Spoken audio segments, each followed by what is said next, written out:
গুলশান ব্রাঞ্চে ঢুকছে ইয়া ভর্তি হয়েছিলেন নাকি ধানমন্ডি? গুলশানে 1 নম্বরে।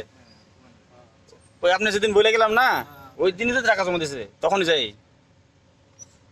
না মানে আমি ওরে ফোন দিয়ে বলছিলাম যে আমি একটা লোক পাঠাইতেছি, মানে মানে বলেন না কিছু, আমার কথা কিছু বলছিলেন? ম্যাডাম তো বলছিলাম, ম্যাডাম বলছি কিনা জানি না, আমি তো যাই নাই। এই জন্য আমি আর কি আমি স্টুডেন্ট পাঠাইলাম, বুঝলাম না। আপনার কাছে যারা যারা ইয়ে নেই তারা তাকে মেসেজ চলে আসে না, যারা যারা ইয়ে নেয় টাইম নেই তাকে মেসেজ চলে আসে। Schedule আছে, এতগুলো আজকে চালানো লাগবো, সব বুকিং।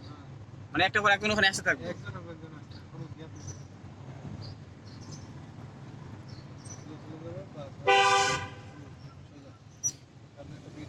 ওইটা ওই চালাইবো, আর এটা আপনি চালাইবেন, আপনি যেমনি মনে সেমনি চালাইবেন। আমার কথা হলো খালি এই রাস্তায় ব্রেক করবেন, আর যদি এই ইয়া আসে কি কয় মানুষজন যাতে একটু ব্রেক করবেন, না তাহলে যারা থাকে ওদেরটাও ওদের নিয়ে।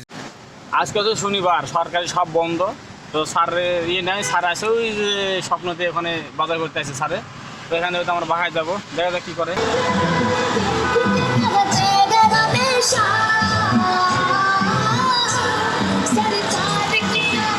এই জায়গাটা হচ্ছে ফার্ম গেট, এখানে প্রতি বছর 2টার পর দিন মানে দিনে 2টার পরে এখানে পিটিয়া বানা খাওয়াই, কোনো টাকা লাগে না, এমনি ফ্রি খাওয়াই। প্রত্যেক বছর এই অনুষ্ঠান আয়োজন করে মিলাদুন্নবী উপলক্ষে। দুপুরবেলা খায় উঠে চলে আসতে দেরি করতে পারি নাই, যেহেতু স্যার এই জাহাজ পানিতে ডুবে যেতে লাগছিল সাগরের মাঝখানে, তো কি সমস্যা এই জন্য নিয়ে আইসে, এটা ডগে নিয়ে আইসে আর কি, দেখবো আর কি। তো স্যারের ওনাদের লোকজনের সাথে কথা বলতেছে, স্যারের জাহাজের যে লোকগুলো আসছিল ওনাদের কথা বলতেছে কি সমস্যা হয়েছে। আর এখানে নতুন জাহাজও বানায়, পুরাতন জাহাজও কেটে সব কিছু ঠিক করে। আর এখান থেকে বাসা যাবো, বাসা থেকে চেম্বারে যাবো। স্যারের জাহাজের কাছ থেকে আসতে অনেক দেরি গেছিলো, ম্যাডাম নিচে নামে আসছিল, ম্যাডামরে নিয়ে আবার চেম্বারে গেছিলাম, চেম্বার থেকে বাসায় আসি। তো যাই হোক, যে যেখান থেকে ভিডিও দেখতেছেন সবাই লাইক কমেন্ট শেয়ার সাবস্ক্রাইব অবশ্যই করবেন। সবাইকে ধন্যবাদ, আসসালামু আলাইকুম।